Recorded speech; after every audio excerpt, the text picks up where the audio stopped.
Hello students, class 11th accountancy unit 1 introduction to accounting हमारा चल रहा था, जिसमें हम अकाउंटिंग प्रोसेस को के बारे में हम लोगों ने डिस्कस किया।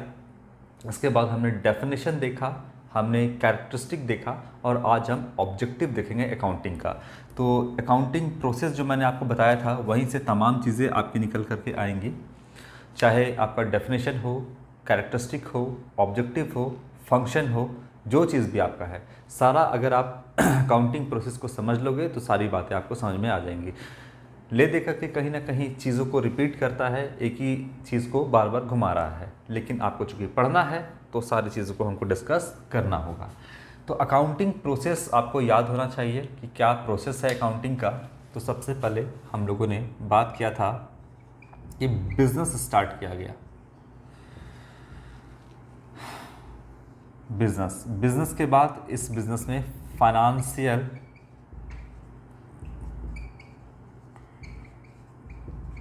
ट्रांजैक्शन किया गया। अब इस फाइनेंशियल ट्रांजैक्शन को क्या किया गया, नेक्स्ट स्टेप में आपका जो है इसको रिकॉर्ड किया गया। इसको हम क्या बोलते हैं, रिकॉर्डिंग। क्या बनाते हैं इसमें, जर्नल एंट्री करके, जर्नल बना करके हम चीज़ों को रिकॉर्ड करते हैं। ये सारे चीज़ें जो है बहुत ही सिस्टमैटिक मैनर में होता है। इसके बाद हम क्या करते हैं, क्लासिफिकेशन, जिसमें हम क्या बनाते हैं, लेजर।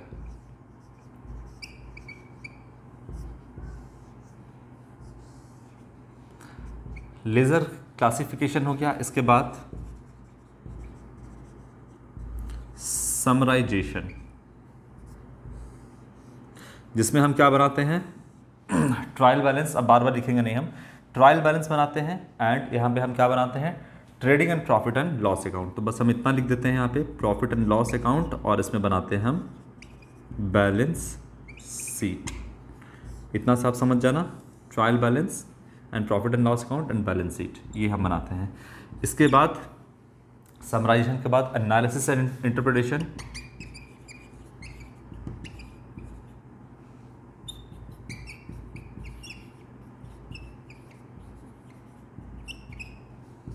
Analysis and interpretation. और इसके बाद हम क्या करते हैं, जो भी आपका है रिजल्ट, उसको हम कम्युनिकेशन यानी कम्युनिकेट कर देते हैं किसके बीच, यूजर्स ऑफ अकाउंटिंग के बीच, जो कि मैंने आपको लास्ट वीडियो में बताया था।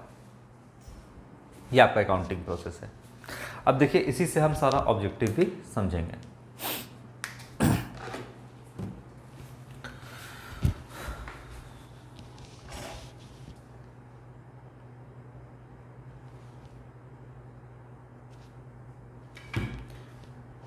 सबसे पहला ऑब्जेक्टिव ऑफ अकाउंटिंग। ऑब्जेक्टिव मतलब अकाउंटिंग करने का क्या उद्देश्य है, किस उद्देश्य से हम ये सारा अकाउंटिंग का काम कर रहे हैं। कोई ना कोई तो मकसद होगा ना, आप कोई भी काम करते हो तो उसका कोई ना कोई मकसद होता है। तो अकाउंटिंग करने का भी क्या मकसद है, क्या उद्देश्य है, ये हम पॉइंट वाइज समझते हैं। देखिए, सबसे पहला है to keep systematic record of business transaction. आप जब भी कोई बिजनेस स्टार्ट करते हो तो उसमें बहुत सारा फाइनेंशियल ट्रांजैक्शन को करते हो, और फाइनेंशियल ट्रांजैक्शन को आप ऐवे ही नहीं रिकॉर्ड कर दोगे कि बस कॉपी खोले और रिकॉर्ड करना स्टार्ट कर दिए, लिखना स्टार्ट कर दिए। पुरानी फिल्म में आप लोग देखते थे कि एक मुंशी जैसा आदमी बैठा रहता था जो कि सारे चीज़ों का हिसाब किताब करता था डायरी में। तो वो भी आपका अकाउंटिंग ही कर रहा था, लेकिन वो हो गया आपका पुराने तरीके का अकाउंटिंग, एक डायरी मेंटेन करना। लेकिन अब जो है अकाउंटिंग क्या है, आर्ट भी है और साइंस भी है। बहुत साइंटिफिकली हम उस अकाउंटिंग को करते हैं। तो जो भी हम अकाउंटिंग करेंगे वो आपका आर्ट भी है, यानी आर्ट क्या है, रिकॉर्डिंग करना, क्लासीफाई करना, ये सब आर्ट है। और हम किसी न किसी प्रिंसिपल, किसी न किसी सिद्धांत से करते हैं, इसलिए वो साइंस भी है। तो यहाँ पर जो भी हम अकाउंटिंग में जो फाइनेंशियल ट्रांजेक्शन हमने किया है, बिजनेस स्टार्ट किया, फाइनेंशियल ट्रांजेक्शन किया, इसको क्या कहते हैं, to keep systematic record of business transaction. इसी ट्रांजेक्शन की बात कर रहा है, और इसका हम सिस्टमैटिक रिकॉर्ड रखते हैं। कैसे करके, तो आपका रिकॉर्ड हम मेंटेन करते हैं जर्नल बना करके, लेजर बना करके। तो सिस्टमैटिक रिकॉर्ड का मतलब हो गया कि हम ऐसे नहीं करते हैं, ये जो हम रिकॉर्डिंग का काम यहाँ पे करते हैं वो किसी न किसी प्रिंसिपल के थ्रू, किसी न किसी रूल के थ्रू करते हैं। गोल्डन रूल कहिए या फिर rules of debit and credit कहिए, इस रूल के थ्रू हम करते हैं। तो इसीलिए ये कहता है कि हम जो भी रिकॉर्ड करते हैं अकाउंटिंग में, किस उद्देश्य से करते हैं, ताकि इस उद्देश्य से करते हैं कि हम जो भी ट्रांजैक्शन है उसका सिस्टमैटिक रिकॉर्ड रख सके। तो पहला उद्देश्य क्या है, क्या ऑब्जेक्टिव है अकाउंटिंग का? तो अकाउंटिंग का पहला ऑब्जेक्टिव जो है to keep systematic record of business transaction, यानी जो भी बिजनेस ट्रांजेक्शन हुआ है उसका सिस्टमैटिक रिकॉर्ड मेंटेन करना। सिस्टमैटिक रिकॉर्ड का और मतलब ऐसे हो गया कि अगर आप सिस्टमैटिक रिकॉर्ड सही तरीके से मेंटेन नहीं करोगे तो कोई भी एरर, कोई भी फ्रॉड हो सकता है आपके अकाउंटिंग में। इसलिए जो भी आप रिकॉर्ड मेंटेन कर रहे हो वो बिल्कुल सिस्टमैटिक होना चाहिए, रूल पर होना चाहिए, प्रिंसिपल पर होना चाहिए। तो इसलिए कहता है पहला ऑब्जेक्टिव है आपका अकाउंटिंग का सिस्टमैटिक रिकॉर्ड मेंटेन करना बिजनेस के ट्रांजैक्शन का। ये तो उद्देश्य अकाउंटिंग पूरा करता है। दूसरा क्या उद्देश्य पूरा करता है? तो दूसरा उद्देश्य है कैलकुलेट प्रॉफिट एंड लॉस। यही तो मेन उद्देश्य है। सिस्टमैटिक रिकॉर्ड रखना, तो रिकॉर्ड तो रखना ही है, लेकिन सबसे ज़्यादा बिजनेसमैन के लिए क्या ज़रूरी है? अगर कोई बिजनेसमैन व्यापार कर रहा है, मान लो ये एक बिजनेसमैन है और जो बिजनेस चला रहा है ना वो इसी का बिजनेस है,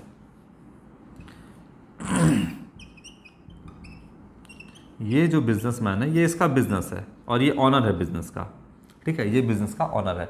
अब इसको क्या पता होना चाहिए? तो इसको बिजनेस का जितना भी ट्रांजैक्शन है इसका सिस्टमैटिक रिकॉर्ड चाहिए, और क्या चाहिए? Calculate profit and loss. जैसे आपका रिजल्ट निकलता है, आप साल भर पढ़ाई करते हो, आपका रिजल्ट निकलता है, तो आपको ये जानने में इंटरेस्ट है कि मेरे बिजनेस को मतलब हमने क्या पढ़ाई किया, नहीं पढ़ाई किया, हमारा क्या रिजल्ट है, ये आपको जानने की इच्छा होती है। उसी तरीके से इसे भी जानने की इच्छा होती है कि हमारे बिजनेस को क्या प्रॉफिट हुआ या बिजनेस को क्या लॉस हुआ, ये जानने की इच्छा इसको भी होगी, साल में कम से कम एक बार। तो अकाउंटिंग ये काम करके देता है, अकाउंटिंग ये काम करता है। तो अकाउंटिंग का एक उद्देश्य और क्या है, ऑब्जेक्टिव क्या है कि कैलकुलेट प्रॉफिट एंड लॉस। देखिए अगर आप प्रोसेस में देखिएगा तो समराइजेशन में यहाँ पर जो है profit and trading and profit and loss account बना करके हम क्या करते हैं, समराइजेशन में बिजनेस के प्रॉफिट एंड लॉस का पता करते हैं, ठीक है। तो ये काम जो है प्रॉफिट एंड लॉस कैलकुलेट करना, ये कौन करता है? अकाउंटिंग। तो देखिए अकाउंटिंग प्रोसेस में आ रहा है ना, trading and profit and loss account, इसी को हम बना करके प्रॉफिट एंड लॉस पता करते हैं। तो मतलब ऑब्जेक्टिव जो आपका है, जो उद्देश्य है अकाउंटिंग का, वो पूरा करता है। मतलब अकाउंटिंग इस ऑब्जेक्टिव को भी पूरा करता है, बिजनेस को प्रॉफिट एंड लॉस को भी कैलकुलेट करके देता है। तो यहाँ पर सेकंड जो है आपका to calculate profit and loss, business का प्रॉफिट एंड लॉस अकाउंटिंग जो है वो हमको बता देता है। तो दूसरा उद्देश्य भी पूरा करता है अकाउंटिंग। क्या उद्देश्य पूरा करता है? कि बिजनेस के प्रॉफिट एंड लॉस को बताता है। क्लियर है बात? अच्छा, इसके बाद to know the exact reason leading to net profit और नेट लॉस। बिजनेस को या तो प्रॉफिट होगा या तो बिजनेस को लॉस हो सकता है, दो चीज़ें हो सकती हैं। बिजनेस कर रहे हैं तो प्रॉफिट भी हो सकता है, बिजनेस कर रहे हैं तो लॉस भी हो सकता है। अब अकाउंटिंग हम कर रहे हैं तो हमको ये जानने की भी इच्छा होगी कि जो प्रॉफिट हुआ है, अगर प्रॉफिट हुआ, नेट प्रॉफिट के बारे में बताएंगे, अभी नेट प्रॉफिट क्यों लिखते हैं ये भी बताएंगे। तो ये अकाउंटिंग जो है वो हमको क्या उद्देश्य है इसका? तो इसका उद्देश्य है एग्जैक्ट रीजन बताना, एग्जैक्टली बताना कि क्यों बिजनेस को प्रॉफिट हुआ है, मतलब अगर प्रॉफिट हुआ है तो इसके पीछे का क्या रीज़न है, क्यों बिजनेस को प्रॉफिट हुआ है, और अगर बिजनेस को लॉस हुआ है तो क्यों लॉस हुआ है, इसका एग्जैक्ट रीज़न भी हमको अकाउंटिंग बताता है, ठीक है। जैसे अगर आप एग्जामिनेशन में आप एग्ज़ाम देते हो, साल भर पढ़ाई किया, आपने एग्ज़ाम दिया, तो आपको कभी कभी आपका रिजल्ट आता है तो आपको सेटिस्फैक्शन नहीं होता है। मान लो इंटरनल एग्ज़ाम हुआ, तो हमारे कॉलेज में जो एग्ज़ाम लिया जाता है इंटरनल एग्ज़ाम, तो जो भी कॉपी हम इवेलुएट करते हैं, जितने भी टीचर कॉपी इवेलुएट करते हैं, जिन आपके कॉपी का जो भी मूल्यांकन करते हैं, वो क्या करते हैं, कॉपी को इवेलुएट करते हैं, मूल्यांकन करके उस कॉपी को आपको दे देते हैं और उस कॉपी को आप देखते हो कि हमने कहाँ कहाँ गलती की।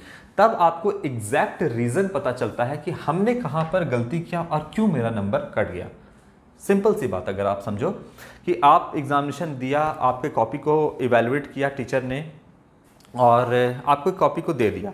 अब 100 में से आप 80 नंबर लाया, तो 80 नंबर क्यों लाएं ये भी कॉपी में आपका मेंशन होगा कि कहाँ कहाँ पर आपने करेक्ट आंसर किया जिसकी वजह से आपको नंबर मिला। और अगर 20 नंबर आप नहीं लाएं तो उसका भी एग्जैक्ट रीज़न होगा कि कोई ना कोई आपने मिस्टेक किया होगा जिसकी वजह से आपका मार्क्स कट गया।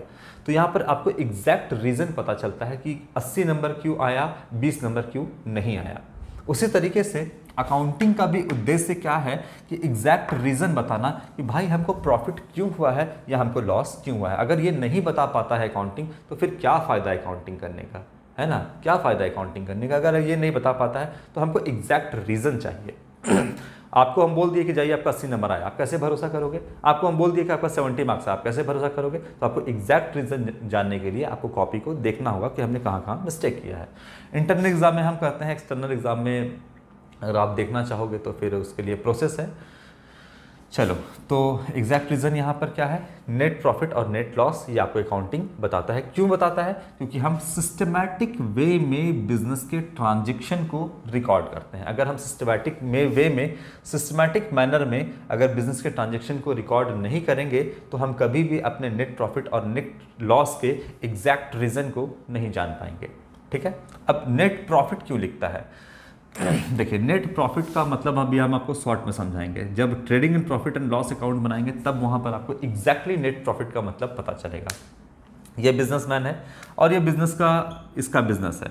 अब बिजनेस में बहुत सारे स्टाफ काम करते हैं, बहुत सारा बिजनेस का खर्च है ना। बिजनेस का क्या है, बहुत सारा खर्च है। जैसे आप, छोटी सी बात आपको हम बताते हैं, आपका मंथली सैलरी मान लो, आपका या आपके पापा का मंथली सैलरी मान लो या 50,000 रुपया है। आपके पापा 50,000 रुपया महीना कमाते हैं, सपोज दैट। अब बोलेंगे कि ये 50,000 रुपया, पापा आपका कहेंगे कि ये पूरा मेरा पैसा है। कैसे आपका पैसा हो गया। अगर आपके फादर कहते हैं कि ये पूरा मेरा पैसा है तो वो उनका पैसा नहीं है पूरा का पूरा। कैसे नहीं है, इलेक्ट्रिसिटी आपने कंज्यूम किया है। तो क्या इसमें से अगर मान लो कि इलेक्ट्रिसिटी कंजम्पशन का 2,000 रुपये का बिल बनता है तो बताइए कि ये 50,000 तो कमाए लेकिन 2,000 इलेक्ट्रिसिटी बिल पे करना पड़ेगा या नहीं। तो 50,000 से 48,000 आपका है, अभी भी 48,000 आपका नहीं है। बताइए घर पे दूध लेते हो कि नहीं, उसका मान लो 5,000 का बिल होगा या 10,000, ज़्यादा बोल दिए है ना। सपोज दैट कि इसका भी आपका 5,000 रुपीज़ का बिल आता होगा। इसमें से आपका राशन का सामान आता होगा, इसमें से आपका जो है मोबाइल रिचार्ज, टीवी का रिचार्ज, तो दवाइयों का खर्चा, तमाम खर्च है आपको जो करना ही करना है। आप किसी भी चीज़ को इग्नोर नहीं कर सकते कि हम इलेक्ट्रिसिटी कंज्यूम नहीं करेंगे। 50,000 कमाते हैं लेकिन हम अंधेरे में रहेंगे, 50,000 कमाते हैं लेकिन हम दवाइयाँ नहीं खाएंगे, 50,000 खाते हैं तो हम खाना ही नहीं खाएंगे। तो ऐसा तो हो नहीं सकता है। तो बोलिए कि 50,000 कमाते हैं लेकिन इस 50,000 में कितने वो अपने पॉकेट में रख सकते हैं, बहुत ज़्यादा पैसा नहीं रख सकते हैं। तो सारा खर्च मान लीजिए, तमाम खर्च करने के बाद, दवाइयाँ ववाइयाँ सब खर्च करने के बाद मान लो कि इसमें खर्च हो जाता है आपका 40,000 रुपीज़ खर्च हो गया। तो कमाया आपने कितना, कमाया आपने 50,000 रुपया और खर्च हो गया 40,000। तो 10,000 जो आपके फादर के पॉकेट में बच जाएगा वही कहलाता है यहाँ पर नेट प्रॉफिट। क्या कहलाएगा, आप इस केस में मतलब हम बिजनेस का यही कर रहे हैं, ये कहलाएगा नेट प्रॉफिट। समझो, अब यहाँ पर बिजनेस का के हिसाब से समझो, ये पैसा बच गया। बिजनेस के हिसाब से समझो कि बिजनेस में भी तो बहुत सारा खर्च है, इलेक्ट्रिसिटी बिल पेमेंट करना है, रॉ मटेरियल परचेस करना है, स्टाफ को सैलरी देना है, एडवर्टीजमेंट का कॉस्ट, डेप्रिसिएशन का कॉस्ट, डेप्रिसिएशन बताएंगे, हलवाना नहीं, कोई वर्ड आपको पता नहीं चलेगा तो डेप्रिसिएशन का आपका हो गया यहाँ पर। फिर एडवर्टाइजमेंट तो बता दिया मैंने, यहाँ पर कैरेज हो गया, गैस फ्यूल एंड पावर हो गया। तो बहुत सारा काम बिजनेस में चलता रहता है, ठीक है, बहुत सारा काम बिजनेस में आपको पे करना पड़ता है। इन तमाम खर्च को देने के बाद मान लो आपका बिजनेस को इनकम हुआ, वही रख लो 50,000 रुपया, जिसमें से आपने बिजनेस में खर्च कितना कर दिया, मेंटेन वगैरह सब कुछ करने में, तमाम बिजनेस का खर्च करने के बाद बचा कितना 10,000। आप बताइए कि सब खर्च करने के बाद जो 10,000 बचा, अब ये ऑनर का है, अब ये किसका है, अब ये इसका पैसा है, जैसे वो आपके फादर का पैसा था। इसी को बोलते हैं हम नेट प्रॉफिट, इसको हम क्या बोलते हैं, नेट प्रॉफिट। अगर यही उल्टा हो गया, 40,000 रुपये है आपका बिजनेस, आप 40,000 इनकम है और 50,000 खर्च हो गया, तो यहाँ पे उसी को क्या बोलेंगे, नेट लॉस। अगर प्रॉफिट 10,000 इसका है, अगर लॉस भी होता है तो भी इसी को बियर करना पड़ेगा, ठीक है। तो इसको बोलते हैं नेट प्रॉफिट, नेट लॉस। तो अकाउंटिंग हमको एग्जैक्टली बताता है कि बिजनेस में नेट प्रॉफिट हुआ या नेट लॉस हुआ। अभी इतना ही समझो, आगे बढ़ते हैं।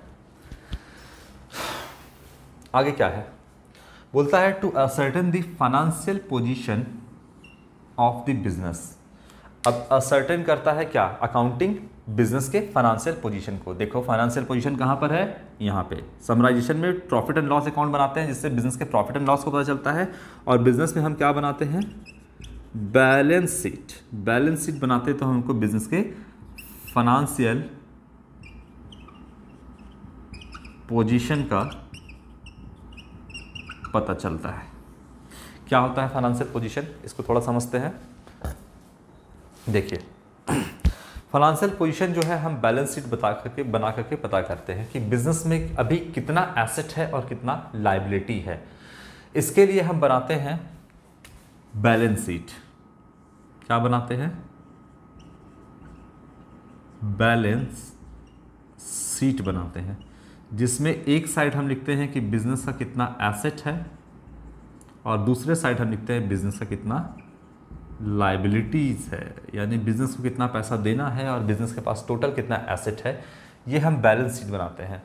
तो बैलेंस शीट बनाते हैं, बिजनेस का कितना एसेट है और बिजनेस को कितना पैसा देना है, कितना उसके ऊपर कर्ज है, लायबिलिटी है, ये हम बैलेंस शीट बना करके पता करते हैं। तो यही कहलाता है आपका बैलेंस शीट बनाएंगे तो बिजनेस के फाइनेंशियल पोजीशन का पता चलेगा। जैसे मान लो, बहुत ज़्यादा एग्जांपल नहीं लेते हैं हम, आपके कॉलेज का एग्जांपल लेते हैं। कॉलेज में आप अगर आते हो, कॉलेज में आ रहे हो तो कॉलेज में देख रहे होगे कि कॉलेज का बिल्डिंग है, कॉलेज का ज़मीन है, कॉलेज का बस है, तो ये सब कुछ क्या है, बिजनेस का एसेट है। ये क्या है, बिजनेस का एसेट है।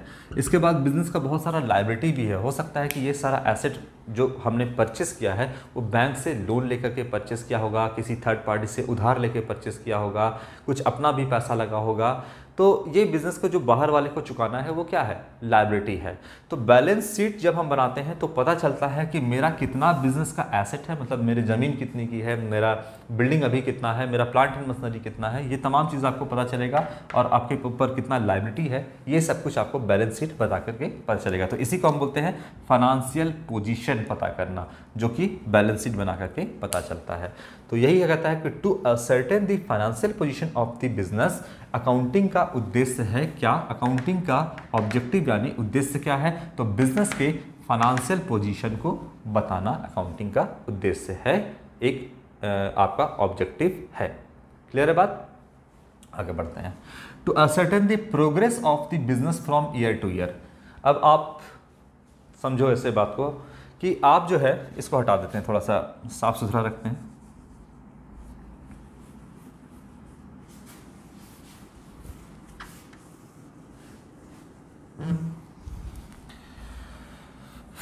चलो अब जो है यहाँ पर आप देखोगे कि ascertain the progress of the business. आप क्लास 1 से मतलब लगातार शुरुआत से पढ़ाई करते आ रहे हो, 8, 9, 10th, 11th, 12th आगे भी आप पढ़ते जाओगे लगातार, तो आपको अपना प्रोग्रेस कैसे पता चलता है। प्रोग्रेस आपको तब पता चलता है जब आप पिछले साल को इस साल से कंपेयर करते हो। जब आप पिछले साल जो आपने पढ़ाई किया, मान लो 9th में पढ़ाई किया जो भी, उसका कंपेयर अगर आप क्लास 10th के रिजल्ट से करते हो तो कंपेयर करके पता चलेगा कि आप कितना प्रोग्रेस कर रहे हैं। क्लास 8 में आपने कितना मार्क्स, कितना परसेंटेज लाया था, 9th में कितना लाया, 10th में कितना लाया, तो इससे आपका प्रोग्रेस पता चलेगा। ठीक है, तो यहाँ पर हम अकाउंटिंग कर रहे हैं तो इसमें असर्टेन करेंगे किस बात का, इस बात को हम असर्टेन करेंगे कि बिजनेस का प्रोग्रेस क्या है। कैसे पता करेंगे, तो हर साल हम बिजनेस के प्रॉफिट एंड लॉस को पता करेंगे और उसको कंपेयर करके, एक दूसरे से कंपेयर करके पता करेंगे कि ईयर टू ईयर जो है वो बिजनेस का प्रोग्रेस क्या है, क्या अपवर्ड डायरेक्शन में बिजनेस जा रहा है, क्या प्रॉफिट जो है वो लगातार बढ़ रहा है, ज़्यादा से ज़्यादा प्रॉफिट कमा पा रहे हैं या लॉस में है। तो ये भी कैसे पता चलेगा, अकाउंटिंग से ही पता चलेगा। हर साल आप अकाउंटिंग करिएगा, हर साल बिजनेस के प्रॉफिट एंड लॉस को कैलकुलेट करिएगा, जिससे आपको पता चलेगा कि आप प्रोग्रेस कर रहे हैं या नहीं कर रहे हैं। तो ये इसका भी ये भी कौन पता करेगा, तो अकाउंटिंग आपको बताएगा। इसीलिए एक ऑब्जेक्टिव है क्या, कि बिजनेस के प्रोग्रेस को पता करना। अकाउंटिंग का एक ऑब्जेक्टिव है कि बिजनेस के प्रोग्रेस को पता करना। क्लियर है बात, ये भी एक अकाउंटिंग का उद्देश्य है, ऑब्जेक्टिव है। इसके बाद है prevent, to prevent and detect error and fraud. To prevent and detect error and fraud. Prevent करने का मतलब रोकथाम करना, रोकना किसको, तो रोकना, और डिटेक्ट करना एरर एंड फ्रॉड को। देखिए यहाँ पर बिजनेस में जो है आपका एसेट और लायबिलिटी है, इसको एक तो आप प्रॉपर वे में इसका रिकॉर्ड मेंटेन कर रहे हो अकाउंटिंग के अंदर, तो ये एसेट का को प्रिवेंट करेगा और डिटेक्ट करेगा, मतलब पकड़ेगा। अगर कोई एरर है, कोई गलती कर दिया है आपने अकाउंटिंग में, तो ये भी आपको अकाउंटिंग बताएगा। और अगर आप अकाउंटिंग कर रहे हो तो जाहिर सी बात है कि चीज़ों का सिस्टमैटिक रिकॉर्ड रखोगे तो कोई भी इसमें फ्रॉड नहीं हो पाएगा। अगर कोई गबन करना चाहता है, फ्रॉड करना चाहता है, पैसे मारना चाहता है, आप बहुत सारा ऐसा देखोगे कि संस्था में कि पैसे मार लिए जाते हैं या फिर पैसे चुरा लिए जाते हैं या बहुत सारा सामान गायब कर दिया जाता है ना।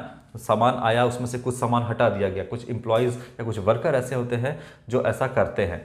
तो अगर आप प्रॉपर या सिस्टमैटिक रिकॉर्ड मेंटेन कर रहे हो अकाउंटिंग में, कितना सामान आ रहा है, कितने का सामान आ रहा है, कितना क्वांटिटी आ रहा है, ये सब चीज़ प्रॉपर वे में अगर आप रिकॉर्ड कर रहे हो तो जाहिर सी बात है कि कोई भी यहाँ पर फ्रॉड नहीं हो पाएगा।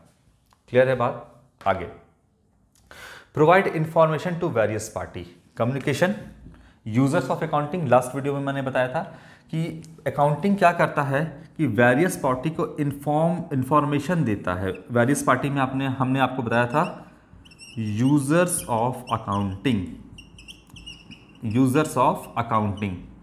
बहुत इरिटेट कर रही है आवाज़, नेक्स्ट वीडियो से हम इसको चेंज कर देंगे। चलिए, मार्कर आवाज़ कर रहा है।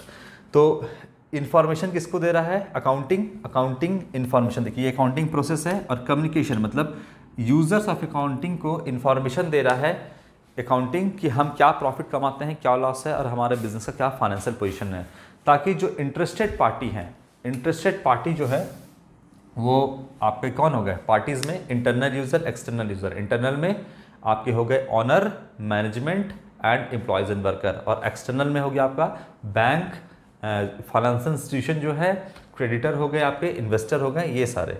तो इसको अकाउंटिंग क्या करता है, इन्फॉर्मेशन देता है कि हमारे बिजनेस का क्या प्रॉफिट है, क्या लॉस है, क्या फाइनेंशियल पोजीशन है, और ईयर टू ईयर हमारा क्या ग्रोथ है, क्या प्रोग्रेस है। ये तमाम चीज़ें अकाउंटिंग बताता है, ताकि जो यूज़र्स हैं वो करेक्ट डिसीजन ले सके। अगर करेक्ट डिसीजन का मतलब, अगर इन्वेस्टर चाहता है इन्वेस्ट करने, तो अकाउंटिंग उसको इन्फॉर्मेशन दिया अकाउंटिंग, तो उसको पता चल गया कि हमको इन्वेस्ट करना है या नहीं करना है। तो इन्फॉर्मेशन दिया तभी तो वो ये डिसाइड किया ना कि इन्वेस्ट करना है कि नहीं करना है। तो ये तमाम बातें, बाकी बातें भी हम करेंगे आगे धीरे धीरे जैसे आगे बढ़ेंगे। तो ये हो गया आपका ऑब्जेक्टिव, यानी क्या उद्देश्य है। तो आपका अकाउंटिंग का ये भी उद्देश्य है। क्या उद्देश्य है, तो वेरियस पार्टी को इन्फॉर्मेशन देना, ये भी अकाउंटिंग का उद्देश्य है। चलो, तो आज आपका ऑब्जेक्टिव हो गया है। नेक्स्ट वीडियो में हम आपको देखते हैं क्या इसके आगे है। आपका पार्टीज़ जो है, ये तो मैंने इंटरनल एक्सटर्नल यूज़र बता दिया है, लेकिन जैसे जैसे नोट्स में है वैसे ही हम आगे बढ़ेंगे, और फंक्शंस वगैरह भी हम आपको के साथ डिस्कस करेंगे। तो आज के लिए इतना ही बच्चों, थैंक यू।